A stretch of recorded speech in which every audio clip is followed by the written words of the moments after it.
Help me welcome Dr. Ken Patterson.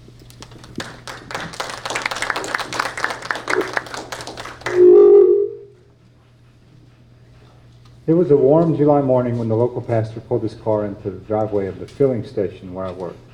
Any of you guys remember filling stations? They've kind of gone away.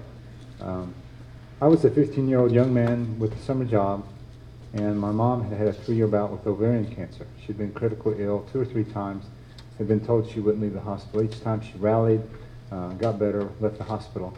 And as a 15-year-old young man, I expected the same thing this time. It didn't work out that way. The look on the pastor's face as he approached me told me that it wouldn't be that way. My mom died that day, and the effects of her illness and her death is what prompted me to go into medicine, and ultimately what caused me to go into wellness medicine. I became an ambitious young man, got into medical school, and I was going to find a cure for cancer. But in medical school, I made an important discovery that I hope a lot of you have already made, and that it's better to prevent a disease than to try to cure it. And that's what I'm here tonight to talk to you about. So that's a little bit about me. You've heard my introduction and a little bit of my story. Let's hear about you. How many of you have high blood pressure? Any diabetes? Anybody just don't feel well? You don't have the energy you used to have? How many of you aren't sleeping well at night?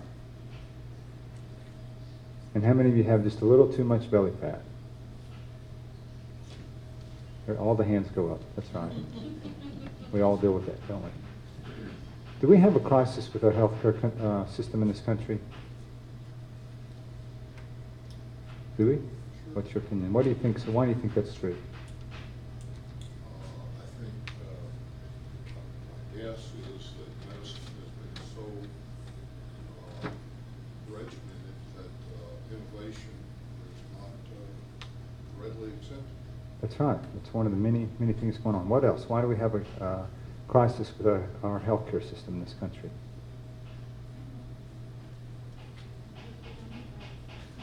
That's right. That contributes to it. Absolutely does. So you guys have told me that you've got a lot of health problems, a lot of things going on. Your bodies aren't optimized. That's why you raised your hands at various points when I asked the questions. And what is the healthcare system doing for you to make those things better? What do they do for your high blood pressure? It's not better. It's not better, but they give you medicines, didn't Yes. they? Give you medicines. So when you have a problem, they write a script for you and hand it to you.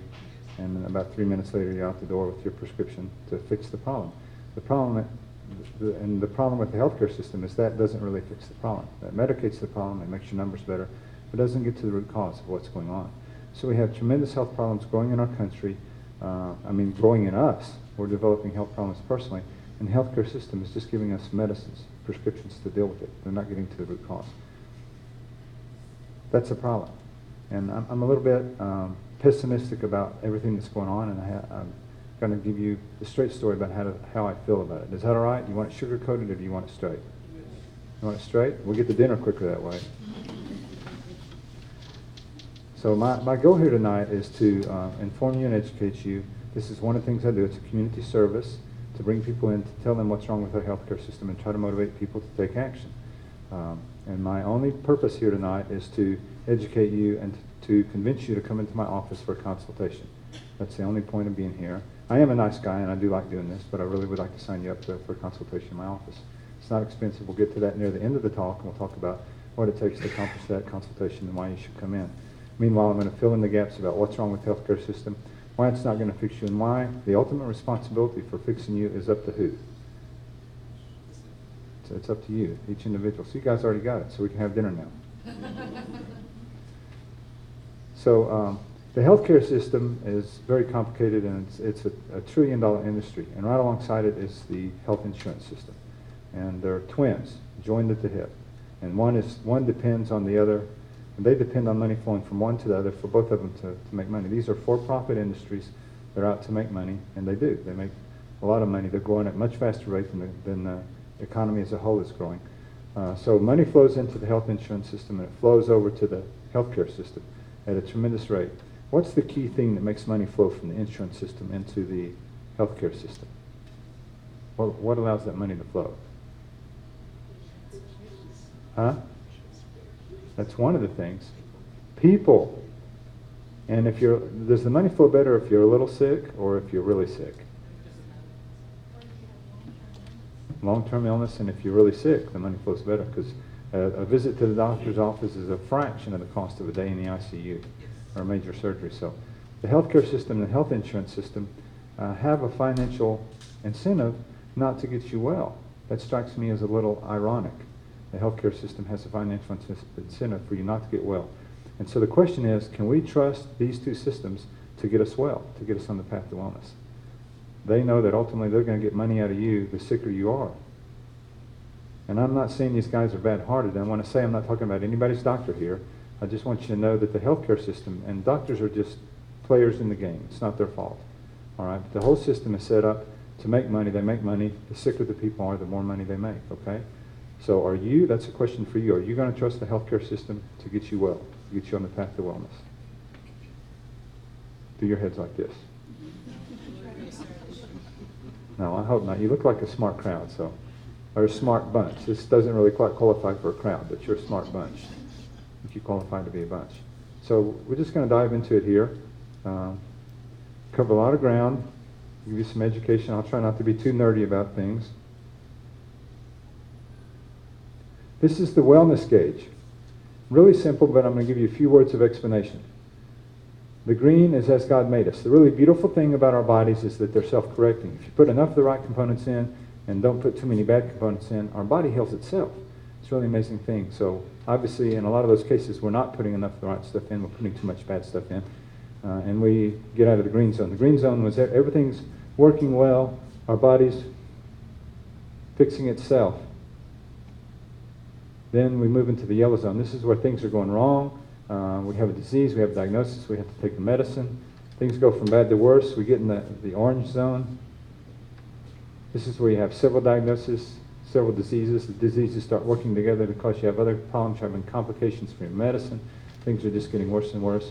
And then there's the red, where nobody wants to be. I call red riding, RIA, riding in an ambulance. It's where nobody wants to be. These are people that are they need an acute change. Something needs to change or they're going to suffer disability or death. So I have 4 real simple questions for you about the wellness gauge. The first is, where are you? How many of you are in the green and you know it? How many of you are in the yellow? Everybody's got to be somewhere now. How many of you in the orange? Lots of bad things going on. And if you're in the red, I don't want to know it. You're disqualified from dinner. But I can't help you. I know CPR. All right, second question about the wellness gauge. This is the easiest question of the night. Where do you want to be? Green. Green. Everybody wants to be in the green. Nobody has a death wish. We all want to be well and live long, prosperous lives. Third question about the wellness gauge. Which direction are you going? This is not wishful thinking. Which direction do you wish you were going, but which direction are you going? Based on your health-related behavior in the last 6 months, how many of you are moving to the right? You're moving to the green. Good. And how many of you are moving to the left? All right. We need to correct that, don't we? And get you guys back on track. And the fourth and final question is a 2-part answer, so listen carefully. Whose responsibility is it to get you there? Exactly right. That's the first part. Second part, who's going to help you? That's right, me. You get a free dinner. That's exactly right.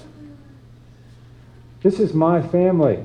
10 kids. You've met my lovely wife already. I've been busy. 7 of our own kids and 3 adopted kids. So with some of the older kids that I had my own health challenge. We always love hiking in Colorado. Go every summer, sometimes twice in the summer. And we don't just stay there. We don't just fish around the lakes. We hike. And we go up mountains. And I'd always been the alpha dad leading the way, encouraging the kids. Come on, that's long enough a break. You can pick up the pace. Let's go. Always leading the way. Well, this year the kids have gotten a little stronger, a little faster, and they were in front of me. And they're getting further and further in front of me, and the trail got steeper, and they got quicker, and I got further behind. And I decided I was going to catch up with them. I'm the alpha dad after all, so I hustled, and I pushed until I got so short of breath, my chest got so tight, I didn't know where the next breath was coming from. Had a real panicky feeling. I survived that day. I got the kids to slow down. I got in front of them, so they had to stay behind me. But I had a little lesson, and the lesson was I saw what it was like for my family to go on without me. And I did not like the way that felt, and that motivated me. I started taking better care of myself. I started reading articles about nutrition, about wellness, and ultimately that memory of that event caused me to go into wellness medicine because I wanted to take care of me And learning how to take care of me, I've learned how to take care of you too. So that was a defining event for my life. That's when I realized I was in the yellow, headed toward the orange, and I needed to get in the green.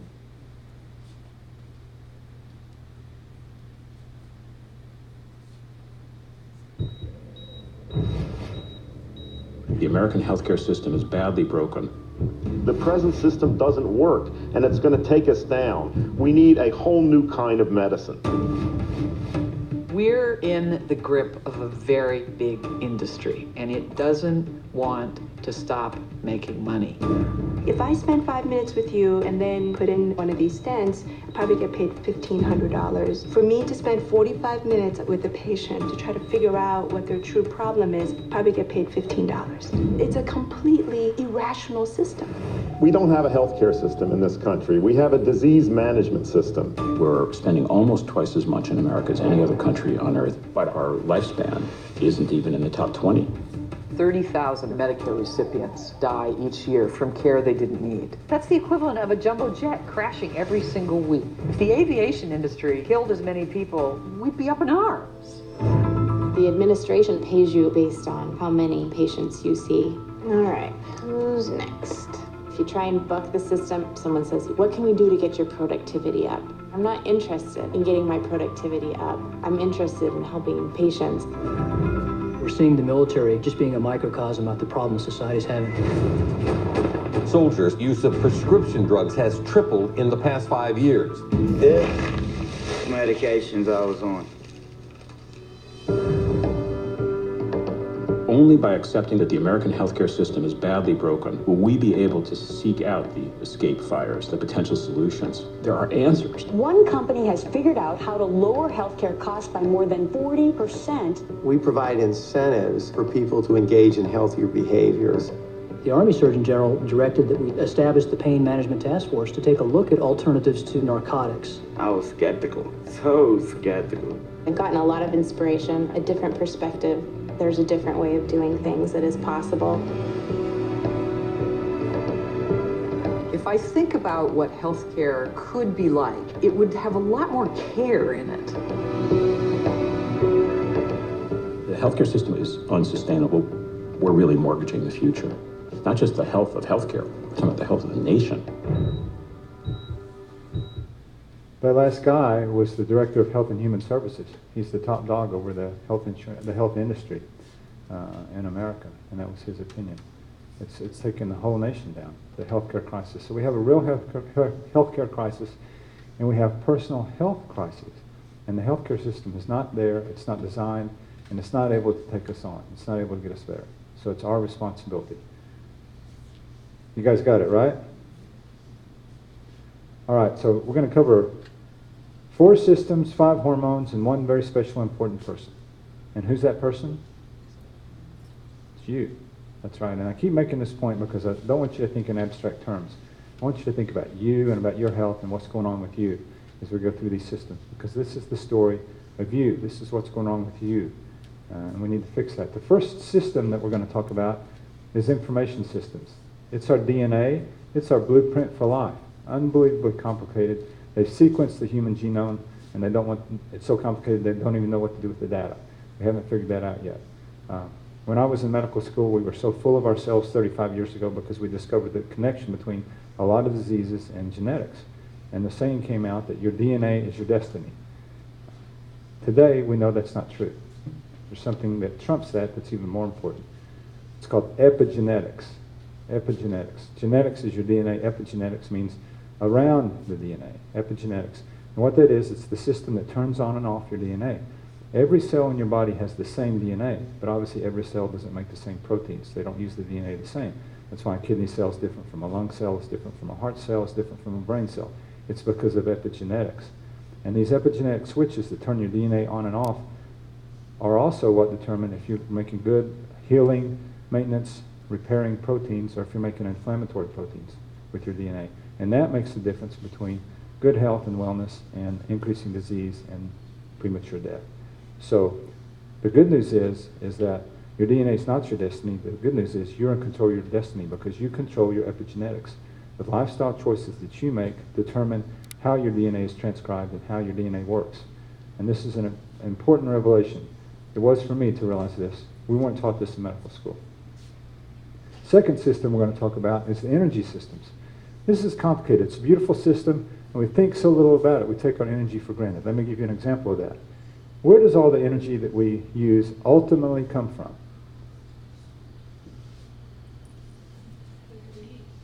What we eat, but the key word there is ultimately. Where does the energy that's in food come from? That's right. That's right. We never think about this. Nobody ever gets the question right on the first pass. The energy that we use every day, what we're using right now, breathing, trying to pay attention to me, nodding off, all the things that are going on, all that energy came ultimately from the sun. Plants, through a process called what? Photosynthesis. Capture energy from the sun, and they join carbon molecules together. This is stored energy, these chains of carbon atoms. And we ingest the carbon atoms, we digest them and transport them to a part of the cell called the mitochondria. And in the mitochondria, the carbon atoms are broken apart. When they're broken apart, the stored energy is released. And if we have all the nutrients, enzymes, coenzymes, and minerals in our body that we need, that energy is transported to the energy currency of the cell and becomes available to us to use as energy. So why should you be concerned about energy systems? Why are we even talking about it? Because it breaks. A lot of things go wrong with it. If you don't have everything there to transfer the energy, one, the energy never gets to where it needs to be, and you don't get that energy. And you don't have energy. You're tired all the time. The second thing is if the energy if the carbon atoms are broken apart and the energy doesn't go where it needs to go, that energy gets loose. It's called the reactive oxygen species. And that extra energy damages the cell, causes premature aging of the cell, damages the DNA, damages the mitochondria, damages the cell membrane, damages the proteins in the cell, so that the cell is prematurely aged because of that. So this is important because we need to be fully nourished so that we have everything in place to transfer that energy. And there's something that's in our diets that helps mop up the reactive oxygen species so they don't do damage. You guys all know this word. A lot of vitamin bottles say contains extra antioxidants. You all know the word, you've seen it around and all that. That's what antioxidants do. This is why they're important. They clean up that energy before damage can be done. All right, so energy systems are vitally important because without it, we don't have any energy. Protection systems. This is your immune system. We're alive today because of our immune systems. If our immune system shut down right now, in spite of all the antibiotics, immune therapy, whatever they could do, whatever modern medicine could throw at us, you'd live 2, maybe 3 weeks at the most. You guys have all heard of bubble babies? These are babies that are born without a functioning immune system. They have to immediately after birth be put in a sterile environment, and they have to live there. And usually sometime after they come of age, they decide they want to get out of their bubble, and they live sometimes a month at the most. So our immune system is vitally important, but why are we talking about it? Why should we be concerned about our immune systems? Well, a lot of things go wrong. Our immune systems are challenged these days. One thing, most of your immune system, you guys probably don't know this, but most of your immune system is in your intestines. It's in your gut. And it makes good sense that it's there because there it's watching, it's surveilling all the food and the microbes, the bacteria that are in your gut. And if our guts aren't well, our immune systems get overexposed. There's too much stuff for them to filter out. And they get confused, and 2 things can happen. One, your immune system can shut down and you get every kind of illness that comes along because it's not working for you. Or you can react the other way and you get autoimmune diseases. I see this every day in my clinic. The most common thing is autoimmune antibodies to your thyroid gland, cause of a lot of disease, and it all starts with your gut. So immune system can go wrong. The second thing that's important that goes wrong with your immune system is you guys have heard of the fight or flight system. This is part of your immune system. This is what gets you ready. When somebody's breaking into your house, this is what happens. Your heart starts racing and you get trembly and you get ready to react because your adrenal glands clamp down. They secrete cortisol and epinephrine. The epinephrine quickens your pulse, makes you tremulous, and shunts blood from your intestines to your peripheral muscles so you're ready to react. You also secrete cortisol. That cortisol mobilizes sugar so that you have blood sugar elevated so that you're ready to have the energy that you need to sustain some fight or action. How many of you have faced a physical threat in the last month? An actual physical threat? Your body? Okay. Most of our... Okay.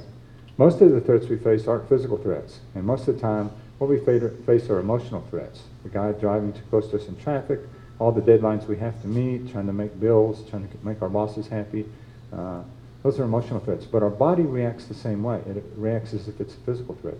And so we secrete too much epinephrine, raises our blood pressure, too much cortisol raises our blood sugar. And that blood sugar, which is not used, then gets redeposited. And what do we call stored energy? What's another word for stored energy? It can. So what's the word for stored energy? Fat? Fat. So we mobilize energy because our cortisol is elevated all the time, and then we redeposit that energy as fat. This is the primary cause of too much, or one of the primary causes of too much belly fat. So protection system's gone wrong, our immune systems are wacky, and that's affecting everything else. And then hormones. This is the cockpit of the airplane. A lot of information comes in and a lot of information goes out, just like in the cockpit. When I'm doing this with my hand, my nervous system is, signals from my brain are going out to the muscles that go to my arm and my hand and making me move my fingers. But our body controls itself not through the nervous system, but through chemical signals. And these chemical signals are called hormones.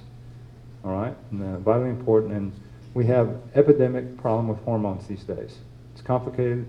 Bad nutrition, bad stuff in our food, bad microbiome in our gut, toxins, too much stress. It goes on and on. So we have a crisis with our hormones. We're going to talk about 5 hormones. The first hormone we've already talked about, cortisol. All right? Cortisol secreted in your adrenal glands. Cortisol is important for the fight or flight reaction, but it's also the granddaddy of all hormones. It's the one that controls all the other hormones. It's an important immune modulator. It controls your immune system. It modulates your other hormones. It does so many things for us. So how can we be well when our cortisol is being hijacked all the time by our fight or flight system? We can't. We have to fix this. We have to deal with the stress in our lives if we want to get well. So cortisol is vitally important.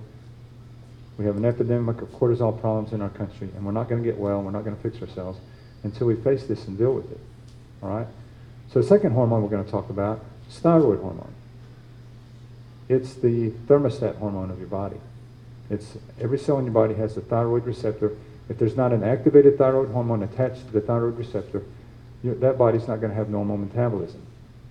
And if you have enough cells in your body that don't have normal metabolism, you don't have normal metabolism. And without normal metabolism, 1, you're not going to have energy, no energy to use, and 2, you're going to store that energy. And what do we call stored energy? That's right, that's right. So that's the second hormone, thyroid hormone. Third hormone we're going to talk about is insulin, secreted by beta cells in the pancreas in response to elevated blood sugar.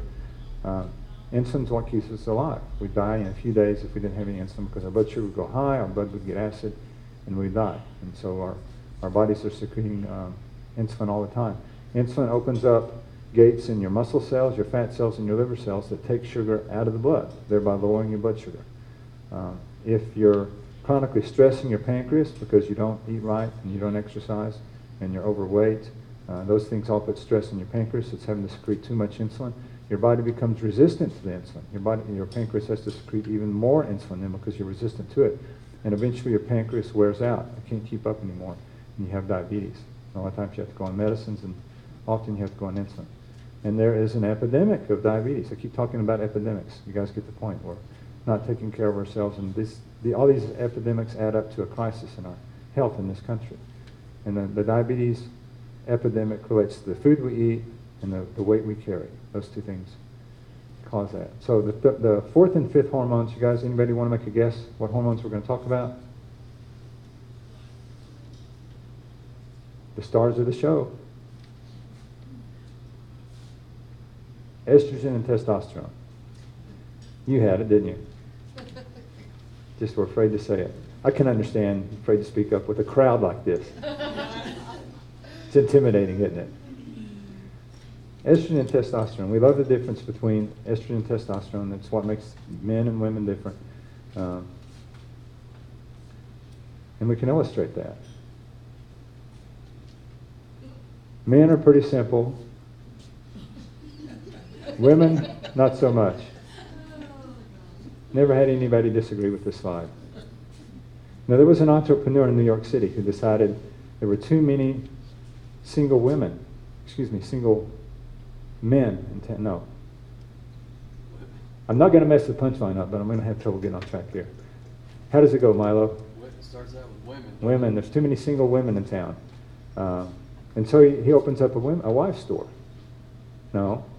Husband store. You told me wrong. You got me started wrong. I did. I'm sorry. Too many single. Depend on you, Milo. You let me down. I know it's the crowd. It's intimidating, isn't it? Made me nervous. Yeah, yeah. All right. So there's too many single men and too many single women in town. We're going to get it right. So he opens up a husband store. All right. And real simple rules. It's a 6-story building. You can go any floor you want to pick out your husband, but you can't go back to the previous floor. So a young woman goes into the husband store. She's going to pick out a man. On the first floor, she finds men who have jobs. Well, that's a good thing. She'd like to have a man that has a job, but she knows she has other choices. So she goes to the second floor. There she finds men who have jobs and love kids. Well, that's good. She's excited about this because she hopes that there's a man with a job and who loves kids in her future. But she knows she has options. She goes to the third floor. There she finds men who have jobs, love kids, and they're good looking. Wow.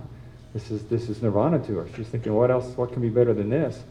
But she knows there's other choices, so she goes on to the fourth floor. There she finds men who have jobs, love kids, good looking, and they help with chores. Only the women get that one. She knows she has other options, so she goes to the fifth floor. There she finds men who have jobs, love kids, good looking, they help with chores, and they're incurable romantics. Flowers all the time, back rubs, honey, what can I do for you? And she's got her purse out, getting her credit card, going to make her purchase. But she remembers the sixth floor. What's in the sixth floor?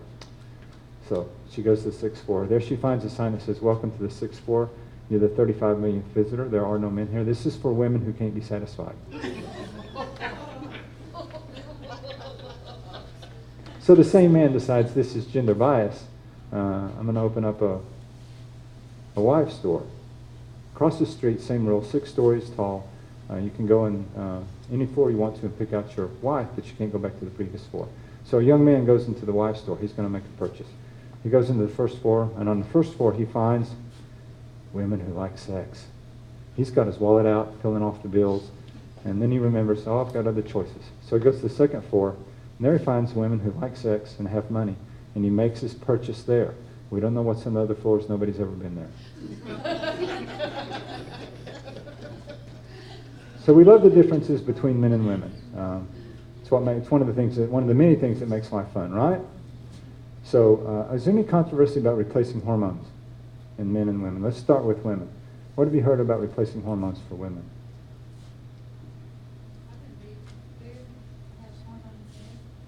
Yep, food has some hormones in it. Not the kind of replacement we need to do.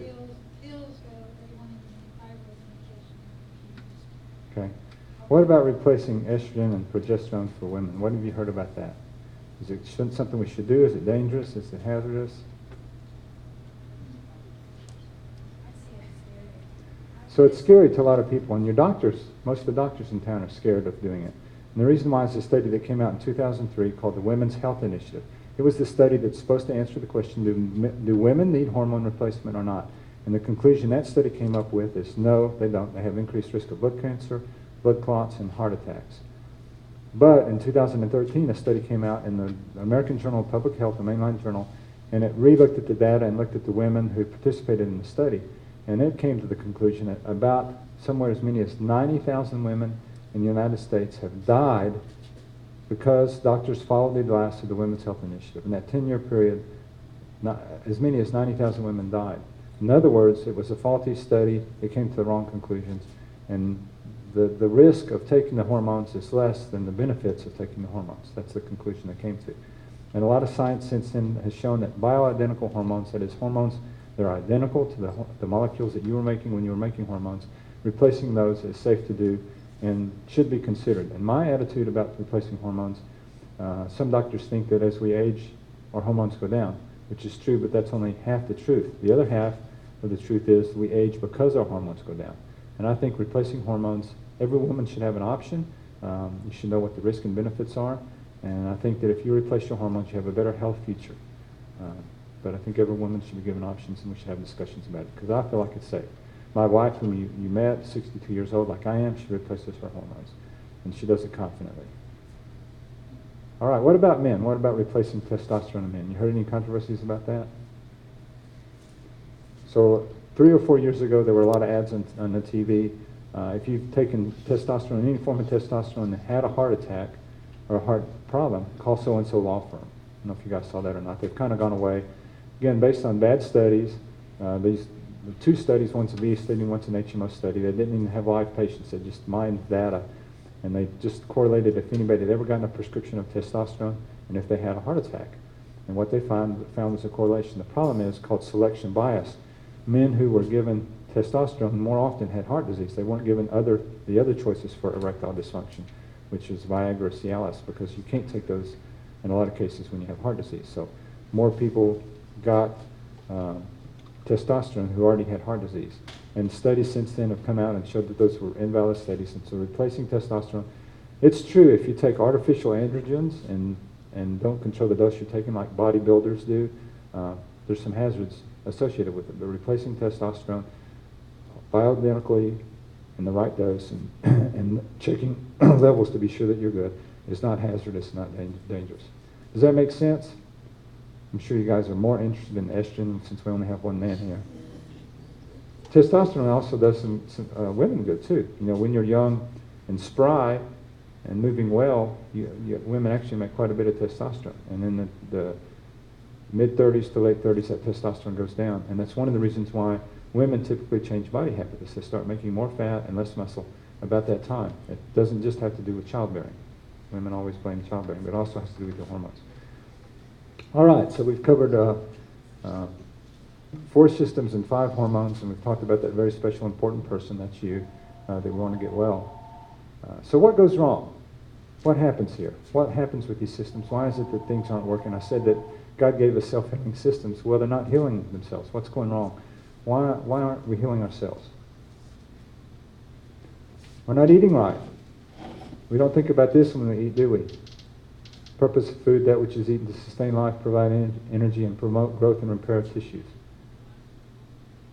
Number 1 take-home point, I say this in every seminar, if you want to change your life, if you want to have the best possible future health outlook, and who thinks that's a good idea, to have the best possible future health? Yeah, everybody should raise your hand. Good. Yeah, everybody's awake. Okay.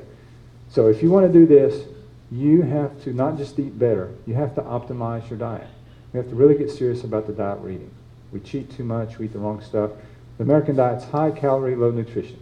So we change our diet. We get a little convicted that I've got to do better. So we bring the calories down a little bit, bring the nutrition up a little bit. We quit having quite so many Big Macs and fries with large Cokes and milkshakes and whatever your weakness is. But it's not an optimized diet. The optimized diet's a high nutrition, low calorie diet. This is what we should all be eating. If you want to have, and you all said you wanted to, you all want to have the best possible future health outlook. If you want to do that, you've got to optimize your diet. Bad information. You guys remember this? The ab buster? Yeah, infomercials come on, a model gets on this and shows off his or her abs and act like they got the abs on this machine. Never seen the machine before. It's all marketing, which is what most of the information you get that's out there, even information on the internet, is about selling you something. This is only the tip of the iceberg, though, when it comes to bad information. What about the pharmaceutical commercials? You guys like those? Every other commercial is a pharmaceutical commercial, it seems like. And they're all the same. They say the name of the medicine and 1 or 2 benefits of it. And then what does the guy say? Goes on and on and on. Starts with minor stuff, you know, you're going to itch a little bit and you might have a rash. And then how does it always end? Death. That's right. You might die from this. But these people spend billions of dollars advertising, and it obviously works. How does this work? How can they say all this bad stuff about the medicine and yet make us want to buy it? What's the visual? What's going on the screen while he's saying all this stuff? They get in your mind. That's exactly right. Happy. Happy, high quality life, joy, man and woman walking through a field of flowers, sitting beside each other in hot tubs, holding hands. You know the story. So that's the trick. You're exactly right. They get in your head. Because what's going to happen 5 years from now when you or somebody you know needs a medicine and the name of the medicine is mentioned, just say Humira, you're going to think, yeah, that's a good medicine. And why are you going to think that? Not because anything said, not because anything you know about the medicine. You have a positive association. They associated the name of the medicine with all the positive visuals. And that's what your brain takes home. It doesn't remember all that other stuff. So they've tricked you. They've got inside your head. That's unfair, isn't it? I don't like it. What's the number two? The pharmaceutical industry is number two as far as spending. What's the number one industry as far as marketing to us? Fast food. Fast food. So you wonder why we have a health crisis in this country. The number one and number two spenders, marketing, getting inside our heads, don't have our best interest at heart. They're feeding us bad food, and they're trying to get us to take their drugs. Am I doing okay? Do I need to speed up? Everybody awake? Okay, good. So what goes wrong? Stress. 3 kinds of stress. Physical stress. It's a stressful world, a lot of trauma. Chemical stress. How many of you believe we live in a toxic world?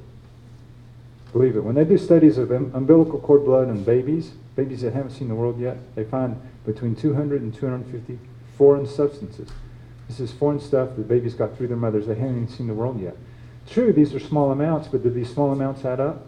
What could they do? Childhood leukemia is increasing. It's a problem. We live in a toxic world. And then the stress that we all know about, emotional stress. We've already gone over that. Stress has taken us down in a lot of ways. How many of you have a stressful life? All right, that's almost everybody. People who didn't raise your hand, you just don't know it. You are stressed. Now, life in America is stressed. When my wife mentioned that we went overseas, we spent 2 years in Bishkek, Kyrgyzstan. It's the place in the world that's furthest from an ocean, right in the center of Asia. And there we went with 5 kids. We had 2 in diapers. There were no diapers available in the country. There was no processed food. Bags of rice, bags of flour, vegetables, and roadside markets. We didn't know the language. We didn't know the culture. Sounds like stress, right? Best years of our life. How can that be? We weren't in America. I'm a patriot. I love America, but the land of opportunity is also a land of stress. And our stress levels are chronically high. And the number 2 take-home point, the first is if you want to have an optimized future health outlook, you have to optimize your diet. The second one is if you want to live well and long, you have to deal with stress. You have to take it seriously. You have to acknowledge that you're stressed, and you have to have a program to deal with that stress. You can't wish it away. You can't think stress away. You have to have a program to deal with stress. Does that make sense?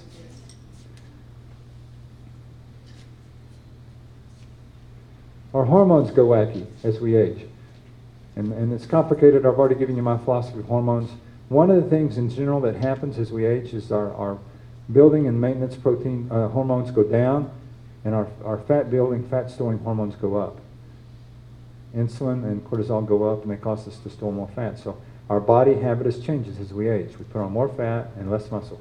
And that leads to stooped posture, an unsteady gait, and eventually leads to falls and broken bones. Not good stuff. So hormone problems cause different body types. It shows up. Not being proactive. One of my beefs with the American healthcare system is that it loves to make us dependent on it. We get a sickness, we get an illness, we go to the doctor, he writes us a prescription, we go get it filled. And who do we hold responsible for getting us well? The doctor or the system. We expect it to fix us. We are dependent on them. We're not being active. We're being reactive and not proactive. And so one of the take-home points tonight is if you want to live long and well, you have to become proactive. You have to take action for yourself on your own behalf. You don't wait for stuff to happen. When I was in private practice, I had a patient, Lonnie, great guy, worked in a high-stress industry, had his words, a touch of diabetes and a little high blood pressure. And he was in my office one time and said, Lonnie, you've got a lot of risk factors for heart disease. I know you're not having any problems, but we need to put you on the treadmill to see if you've got any heart things going on. He says, Doc, we'll talk about that next time. I feel fine. The next time he came into the office, it was a different story. Lonnie sat on my exam table and he said, Doc, after I left your office last time, 2 weeks later, I had a massive heart attack. It was so bad, they flew me to Baylor Hospital. And at Baylor Hospital, my heart was so weakened by the heart attack, they had to put an aortic balloon pump in my artery just to support my heartbeat. And that balloon pump damaged the artery. I lost my leg. That's why the crutches are leaning against the wall there. I was in the hospital a month. I was in cardiac rehab a month. I only got out 2 weeks ago. My life will never be the same. Lonnie lived about another 6 months, and it was a very low-quality life. Lonnie was reactive. He waited for something to happen instead of being proactive. So don't be that way. Don't be like this guy. This is walking the dog. Not being proactive. So we need to put it all together. It's complicated. There's toxins out there. We have bad nutrition. We've got to take care of our brains. I mean, forget the rest of our bodies, or don't forget it, but if we don't take care of our brains, what does the rest of our body matter? Have to take care of the brain. Hormones, nervous system. And you guys think you can put this all together, make it work for you? I don't think so. It's a challenge. A lot of people have tried it, but that's what we do.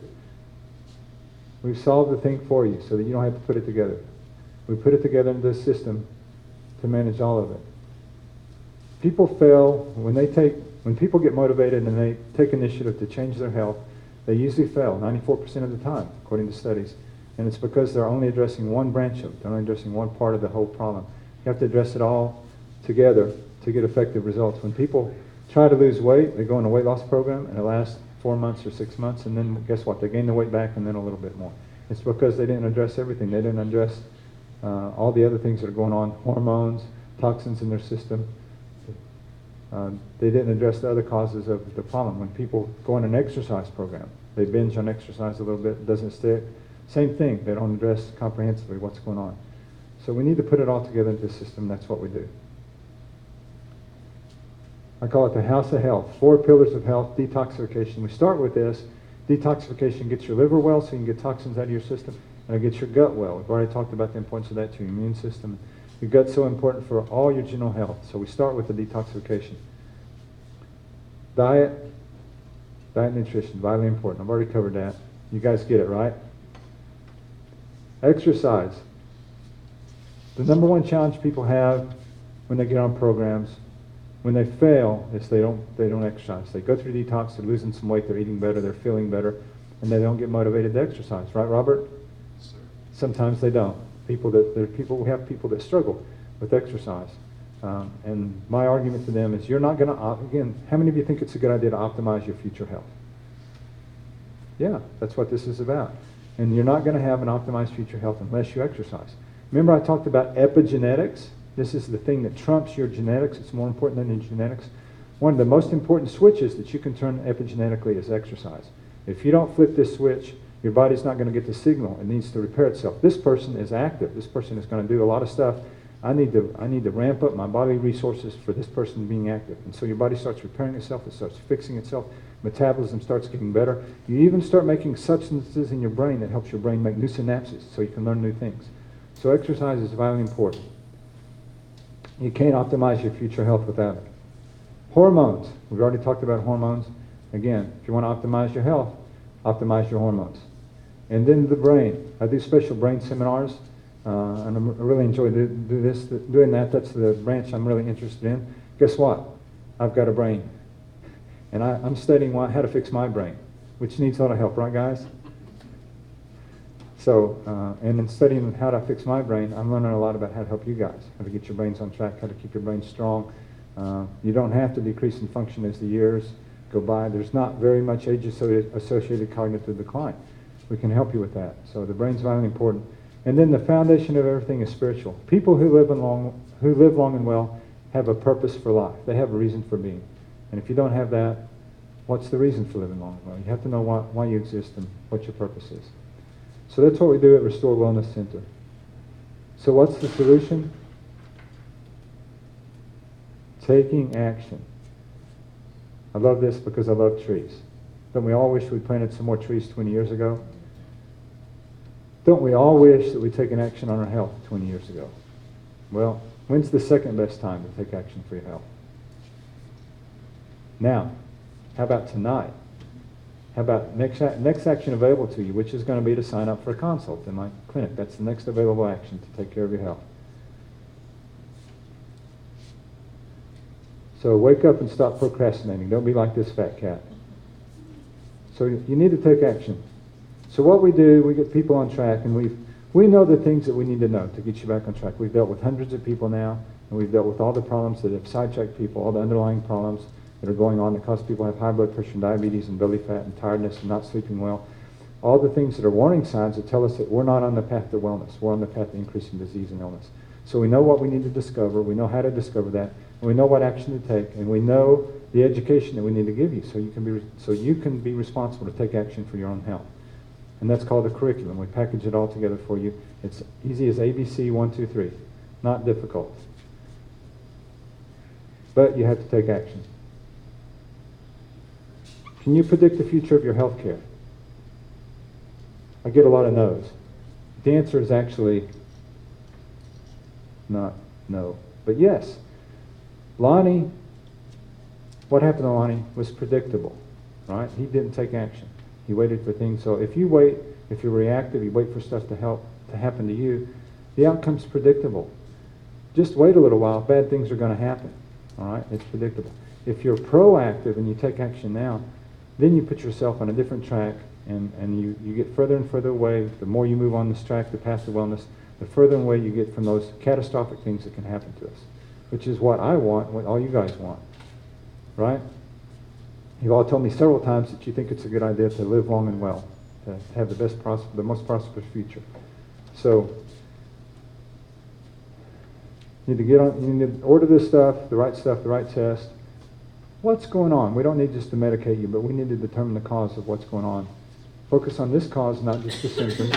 Correct this dysfunction. Address the whole body, a systematic approach, and mentoring.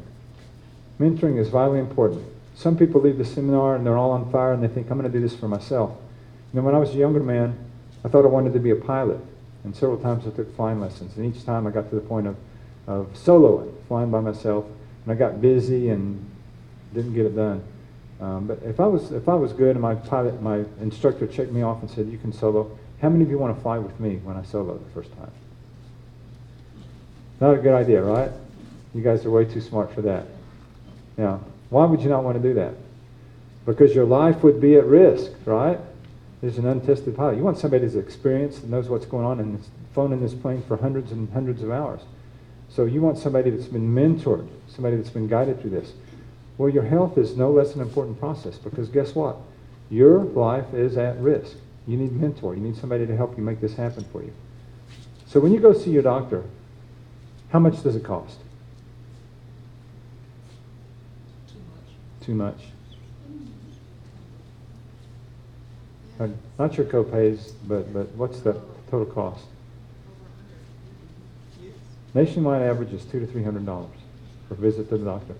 And how long does that doctor spend with you? 10 seconds. You got a fast doctor. In and out. The nurses take care of it. That's right.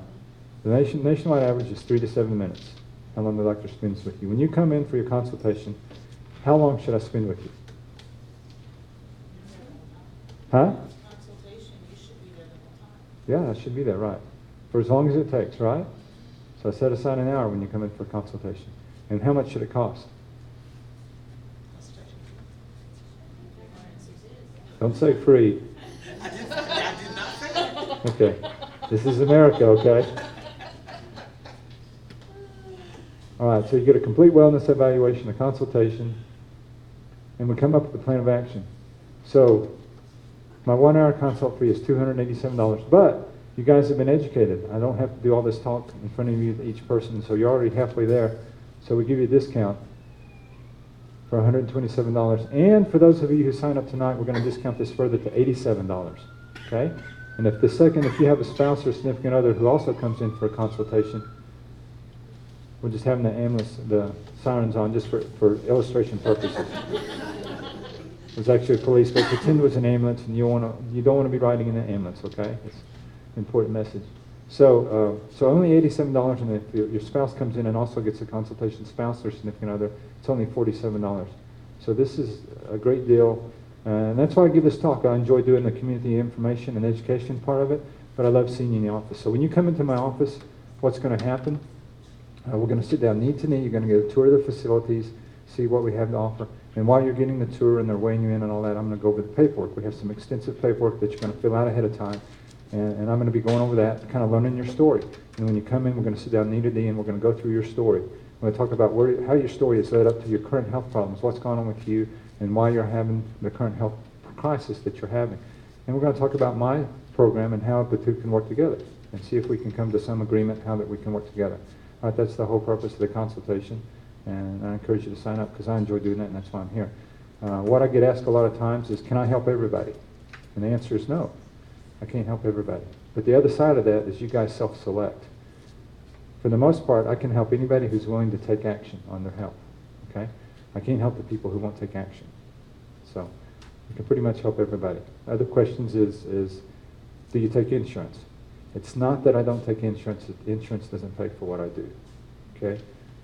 And I explained early in the talk, remember, back when everybody was still awake, I talked about the insurance system and how they're not motivated to get you well. Another frequent question is, can I afford your programs? We have a lot of single moms on programs. We have some payment plans. We have different levels of programs available. So yes, you can afford a program. I'm going to be available after the talk out here. If some of you have questions, feel free to answer me. I'm not taking questions from the floor right now, but I'd like to talk to you later. So that's it. So they're going to come around and give you paperwork to fill out, and I look forward to seeing you in my office. Thank you very much.